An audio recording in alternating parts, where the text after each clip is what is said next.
Welcome to Authentic Ag. I'm Ken Rahjes, reporting from Rooks County, Kansas. We're at the farm of Stephen Bigge, who serves as the chairman of the Kansas Grain Sorghum Commission. He's just about ready to wrap up harvest, and so we'll get a report from him. We'll also have reports from other ag organizations and some of our weekly updates. I'm Ken Rahjes. This is Authentic Ag. Brought to you in part by the Kansas Soybean Commission, the Soybean Checkoff, progress powered by Kansas farmers. Kansas Farm Bureau, a grassroots ag organization representing the state's farm and ranch families since 1919, KFB.org. And the Kansas Wheat Commission, lending in the adoption of profitable innovations from wheat, online at kswheat.com. Welcome to the Western Kansas Wildlife Travel Center, right here in my hometown of Oakley, Kansas. We're the front door of Western Kansas, located on three main highways, I-70, US 83, and US 40. And all those roads lead to history, beautiful scenery, and adventure, no matter which direction you go. We now have an IHOP. That brand that you've trusted up and down the road in all your travels is staffed with local folks, real people, just like you and me, and we're waiting on you to join us.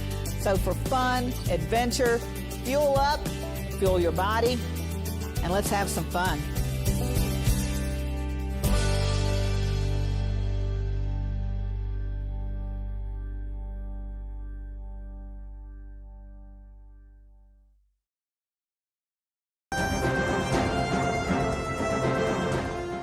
Well, it's good to be back in a warm studio. And agriculture news from agview.net. The latest Ag Economic Barometer improved to a reading of 136 in October. That's up 15 points compared to September. The monthly measure of the farm economy saw an increase in the assessment of current and future conditions by farmers. The current condition index rose from 100 in September to 115 in October, and the futures expectation index also rose 15 points to a reading now of 146. These results are based on a nationwide telephone survey of 400 U.S. crop and livestock producers. Organizers say farmers in October were more inclined to think now is a good time to make large investments in their farming operations. More farmers also said they expect farmland values to rise than they did in September. Although 3/4 of the farmers in this month's survey said they expect the soybean trade dispute with China to be resolved favorably with U.S. agriculture. 62% of producers said they expect also to receive another round of trade aid payments for the 2020 crop year. A USDA official has said that the U.S. hemp industry could have a producer-funded checkoff program coming soon. The Agricultural Marketing Services Director of the Specialty Crop Programs Promotion and Economic Division spoke at a Hemp Industry Association annual meeting. So they note, the director said, the hemp industry clearly has shown interest in paying fees to promote their product. They say the idea is that a rising tide would lift all boats. Now, if a checkoff program would come to fruition, hemp would join 21 other crops that have their own checkoff, things like soybeans, cotton, milk, pork, watermelon, and even popcorn.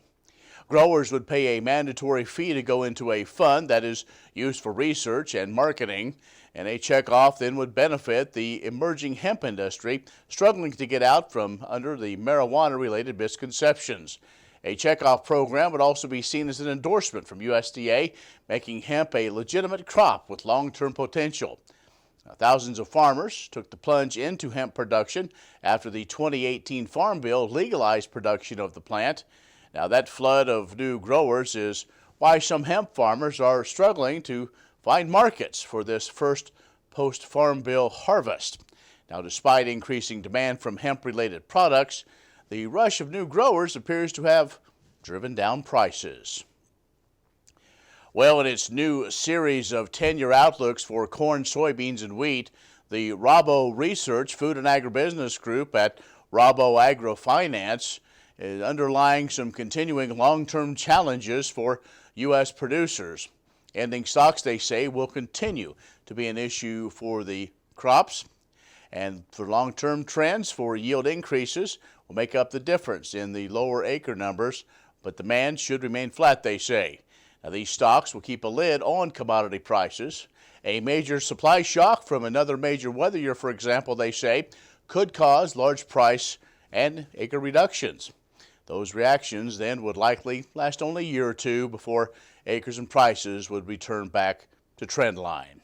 You can find more on these stories and other ag news at agview.net. Stay with us. We'll have more after the break.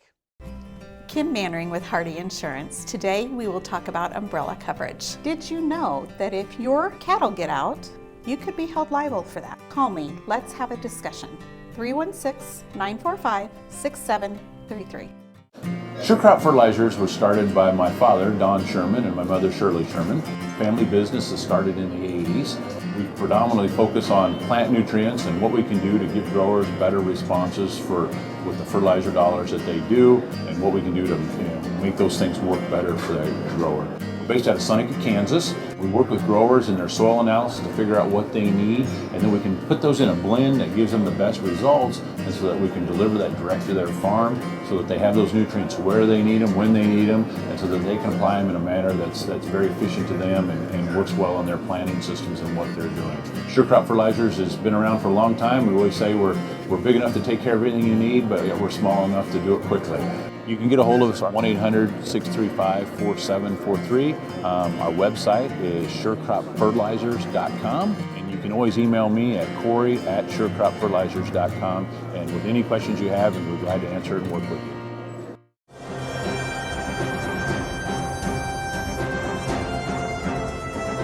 And we're out in the field in Rooks County and have caught up with Stephen Bigge, who is the chairman of the Kansas Grain Sorghum Commission. Stephen, we're here in November, and we've had one little cold snap which kind of allowed sorghum harvest to start. So how has harvest been going on your farm and around the state that you've heard? On our operation, things are going really smooth. We had a shutdown there last week with the weather. Got a little wet and drove the moisture up, and we had to stop. And if everything holds together, we got another day or two and we'll be wrapped up. And I think that's, for the most part, a lot of the sorghum will be wrapped up by the end of the week, what it sounds like. And yields have been good, and guys have been happy with how the crop's been. It looks as though everybody's anticipated, and overall, yields have come in good, because once that freeze came, the milo was ready. Yeah, we've had some lodging issues. We had some varieties that some of the better, higher yielders that with that early freeze wanted to go down, but we've been able to get majority of it picked up, and the grain quality's been tremendous. I'm hearing a lot of 12.5 to 13.5 and in the 60-pound test weight range and stuff, so quality's going to be good. Let's talk about, now we're going to talk about the remaining time, so we'll get into it in this first segment in a little bit. Just a few weeks ago, you all met to kind of put your plan of action into the coming year, and one of the probably stalwarts of that is investing in research. Yeah, we had our annual funding meeting there the first week in September, and allocated funds for next fiscal year and different research priorities, from yield to different chemical traits that we're trying to get out that will benefit the producers, and continuing to spend money in promotion in regards to ethanol and promoting sorghum as a versatile feed grains throughout for several different industries. The ethanol industry has been one that the association side has been very heavily involved in with what's going on with the EPA, but what you're doing is just making that investment and to show ethanol producers here in Kansas that sorghum is one of those that maybe should be in their mix of blends. Yes, we're spending effort trying to convince producers that even though sorghum typically sells at a discount to corn, that the yield advantages that we can see in certain parts of the state will overcome that discount and provide producers value. and that's one of the reasons I grow it. Is it's a consistent performer, and year in and year out, it's my most profitable crop. Stephen Bigge is the chairman of the Kansas Grain Sorghum Commission. We're on his farm outside of Stockton in Rooks County. We'll be back in just a moment. Next time you see a beautiful field of corn, reach out and thank the farmers who work tirelessly to raise corn for livestock feed, renewable fuels, and exports to feed a growing world population. The farmers on the Kansas Corn Commission work for Kansas Corn with grower-funded checkoff dollars that support foreign and domestic market development, research, promotion, and education to expand opportunities for Kansas farmers. To learn more, visit kscorn.com. Agriculture information on your computer or mobile device, news and views on grains, livestock policy, and opinions from newsmakers can be found by liking AgView on Facebook, and on Twitter, follow AgView News, a reliable and relevant source, agview.net. Kim Mannering with Hardy Insurance. Today we will talk about umbrella coverage. Did you know that if you're held liable in any type of accident, the judgment can claim your assets? Please give me a call so we can discuss. 316-945-6733. Practical Profitable Genetics. It's not just a slogan, but our expectation for every Dale Banks bull we market. They won't be a one-trait wonder, but they will offer optimum levels of the most predictable genetics in the industry today. They'll be developed on forage, backed by decades of data, fertility tested, foot scored, and freeze branded. We'll sell 150 yearling and coming 2-year-old bulls in our Practical Profitable Genetics bull sale on Saturday, November 23rd at the ranch near Eureka, Kansas. For information, call the Perriers at 620-583-4305 or dalebanks.com.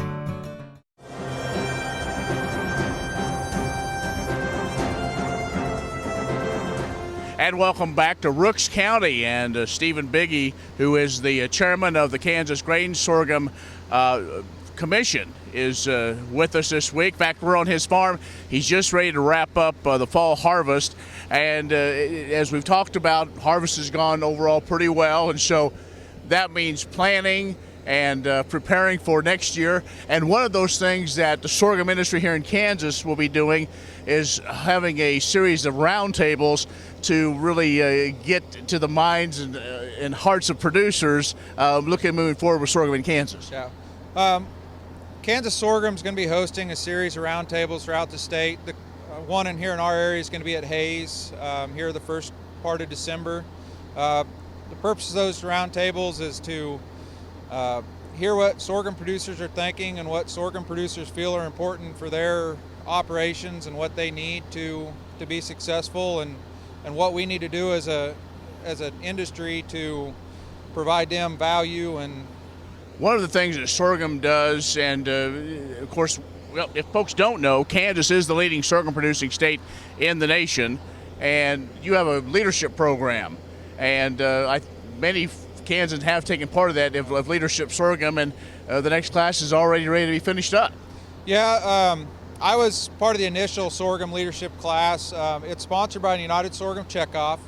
It's a program that's set up to give producers a wide view from everything from the seed industry to exports to domestic feed use and things that way.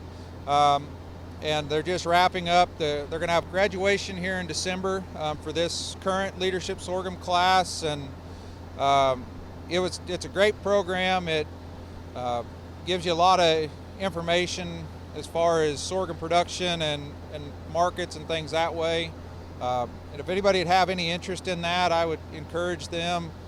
There'll be another class starting soon. Encourage them to reach out to United Sorghum Checkoff or Kansas Sorghum Commission people, and we can get you the information to how to apply. You can learn an awful lot about it. You know, it's one thing to produce it, but kind of everything that goes on the other parts of the year. Well, and the one good thing about the leadership program, like I said, I was a Class 1 graduate. I used it as an opportunity to step in, get on the Kansas Commission. Through the time, ended up as chairman, and 6 years ago when I went through that program, I wanted to told you I'd have been in the position I am right now, but I felt really comfortable coming into my commission seat, having gone through that program and the information I got out of it. Now, before we let you go, people are going to say, well, you didn't ask him about that one question. Of course, as we're talking, we're so close to getting a couple of trade deals done that could mean finally good things for sorghum, especially we look to China. And that's one of the big things that, I mean, everybody's talking about is trade, and we're looking forward to the 17th here to see what comes of that. I personally hope it works. I've got some sorghum bin that's not priced, and I'm hoping that we get a trade deal and we can see an increase in price. And even with some of the programs out there to help the farmers in this time with the trade issues and stuff, we need every dollar we can get right now. And I think with time the trade will come and we'll benefit long term. All right. Stephen Bigge, who is a farmer from Rooks County and the current chair of the Kansas Grain Sorghum Commission, has joined us. Actually, we've joined him from his farm in Rooks County. Stay with us. We'll have more coming up. What if U.S. soybean meal were more than a commodity? If seed companies and the soybean checkoff built a better variety? That future is here. The time is now. To meet end-user demands, the soybean checkoff is investing in the compositional quality of soybeans, including meal. A message from the Kansas Soybean Commission, the Soybean Checkoff. Progress powered by Kansas farmers. Kansas Farm Bureau has served farm families in rural Kansas for more than 100 years. We're pleased to offer new healthcare coverage choices for Kansans in 2020 through Kansas Farm Bureau Health Plans. No matter what stage of life you're in, we'll have options that fit your lifestyle. Plus, our network of providers is one of the largest available throughout the state of Kansas and beyond. For more information, including the different plans available, or to get a quote, visit kfbhealthplans.com. Hello, I'm Dr. Frank Lyons from Kansas Regenerative Medicine Center here in Manhattan, Kansas. Daryl was one of our patients that we did about 7 months ago. I dug trees by hand for years and years and years. In the process, I wore out my rotator cuff. But when I learned about this process, I thought if there's a way to get rid of this pain, then I want to do it. So we did it, and it worked. I'm not going to go out and take trees with a shovel anymore, but I can do the things that I want to do now. Well, it's been very gratifying to help people with their painful joints and other entities, and it's been especially gratifying to be able to help people who I know and have worked with and known for many years.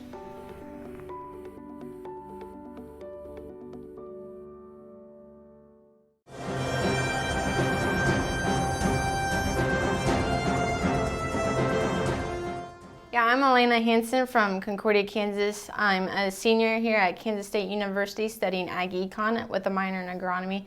And this last year I was a part of Kansas Corn Collegiate Academy. And what that is we spent 4 weekend sessions together and kind of covered 6 different areas, including agronomy, livestock, ethanol, trade policy, education, all on a state level. And then we spent a weekend in Washington, D.C., where we learned about that on a national level. And so this was just a really great opportunity to see the corn industry from several different perspectives. And it was very eye-opening to me to gain the connections that we did and see how big of an impact that the corn industry has on not only the state, but the country. Being able to see the corn industry from all those different aspects, it really gives me a broadened perspective. I grew up on a farm, so all I seen was corn in the field. I didn't realize what happened to it after it was harvested. So it really allowed me to be more educated in not just the agronomy area, but all areas. Someone who wasn't from a farm, I really think this would be even more beneficial for them to see how important corn is to our country. Kim Mannering with Hardy Insurance. Today we will talk about umbrella coverage. Did you know that if your cattle get out, you could be held liable for that? Call me. Let's have a discussion. 316-945-6733. Agriculture information on your computer or mobile device. News and views on grains, livestock, policy, and opinions from newsmakers can be found by liking AgView on Facebook, and on Twitter, follow AgView News. A reliable and relevant source, agview.net.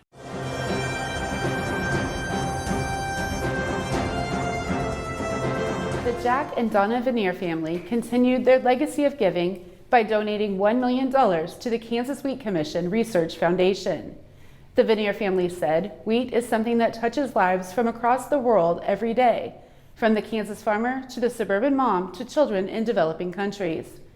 For our family, wheat is ingrained in our heritage and is a proud cornerstone of our business, so we are honored to give back to the industry that has blessed us with so much."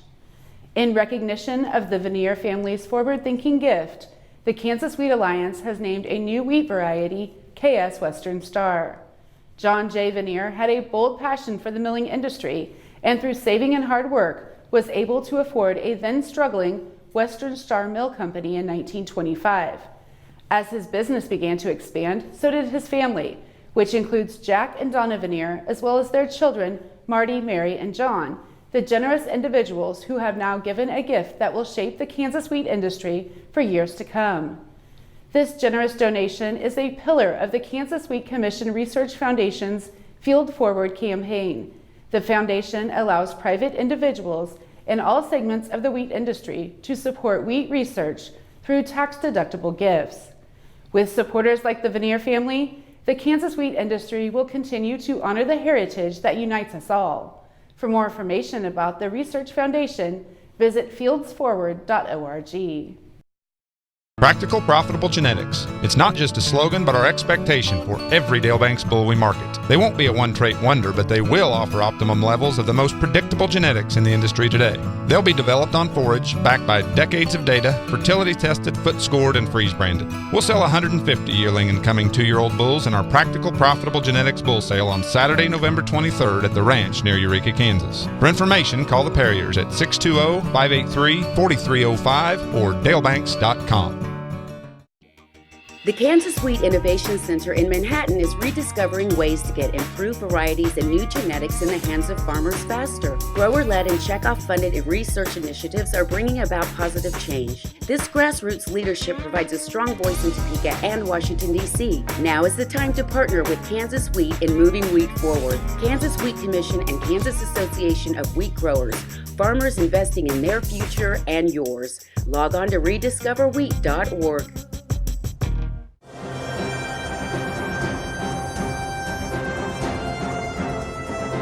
Checkoff dollars are funding a new campaign designed to meet the desire of consumers to learn more about how beef is produced on the farm and ranch. It addresses the findings of market research showing consumers consider how and where their food is raised when making a meal decision. Those in the target audience will see steps farmers and ranchers are taking to take care of their animals and to produce a high-quality beef under principles contained in the Beef Quality Assurance Program. The Integrated Consumer Marketing and Communication campaign includes a new video bringing the Beef Quality Assurance Program to life by highlighting how farmers and ranchers raise cattle using accepted practices. It can be viewed in the new Beef Quality Assurance section of www.beefitswhatsfordinner.com. Consumers also will learn more through interactive Instagram stories addressing common questions about how cattle are raised. The Beef Quality Assurance Program instills confidence in consumers by training ranchers and feeders on best practices and cattle management techniques. The program began 30 years ago, and today more than 85% of beef produced in the U.S. comes from a producer who is Beef Quality Assurance certified. Agriculture information on your computer or mobile device. News and views on grains, livestock, policy, and opinions from newsmakers can be found by liking AgView on Facebook, and on Twitter, follow AgView News. A reliable and relevant source, agview.net. Valley Vet Supply is devoted to providing information and professional quality products at reasonable prices. ValleyVet.com, ValleyVet.com, Valley Vet Supply. Sure Crop Fertilizers was started by my father, Don Sherman, and my mother, Shirley Sherman. Family business that started in the 80s. We predominantly focus on plant nutrients and what we can do to give growers better responses with the fertilizer dollars that they do, and what we can do to make those things work better for that grower. We're based out of Seneca, Kansas. We work with growers in their soil analysis to figure out what they need, and then we can put those in a blend that gives them the best results, and so that we can deliver that direct to their farm so that they have those nutrients where they need them, when they need them, and so that they can apply them in a manner that's very efficient to them and works well on their planting systems and what they're doing. Sure Crop Fertilizers has been around for a long time. We always say we're big enough to take care of everything you need, but we're small enough to do it quickly. You can get a hold of us at 1-800-635-4743. Our website is surecropfertilizers.com, and you can always email me at Corey@surecropfertilizers.com, and with any questions you have, and we're glad to answer and work with you. Imagine turning soybean oil, used cooking oils, and waste animal fats into fuel so amazing it drives U.S. jobs and our economy forward. Learn more about biodiesel at americasadvancedbiofuel.com.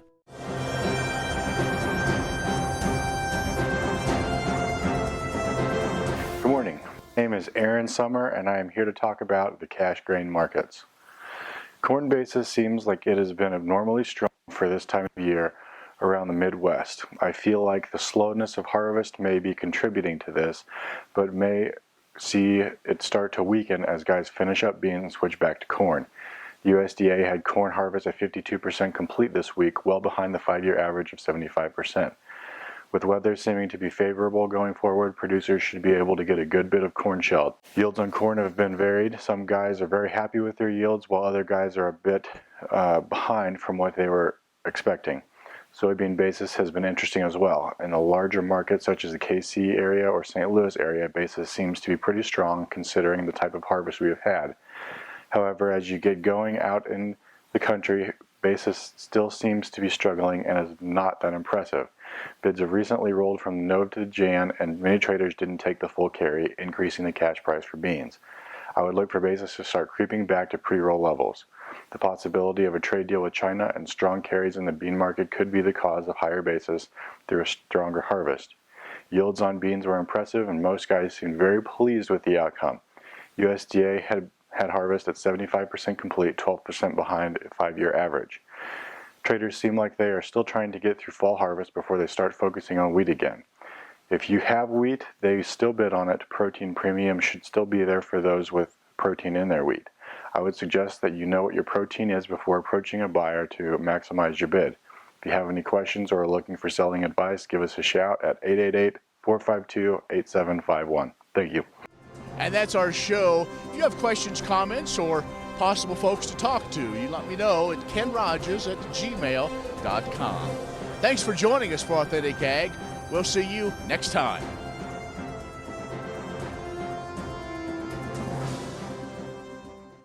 Kansas Farm Bureau has served farm families and rural Kansas for more than 100 years, and we're pleased to offer new healthcare coverage choices for Kansans in 2020 through Kansas Farm Bureau health plans. No matter what stage of life you're in, we'll have options that fit your lifestyle. Plus, our network of providers is one of the largest available throughout the state of Kansas and beyond. For more information, including the different plans available, or to get a quote, visit kfbhealthplans.com. Watch Ag AM in Kansas online at agamandkansas.com.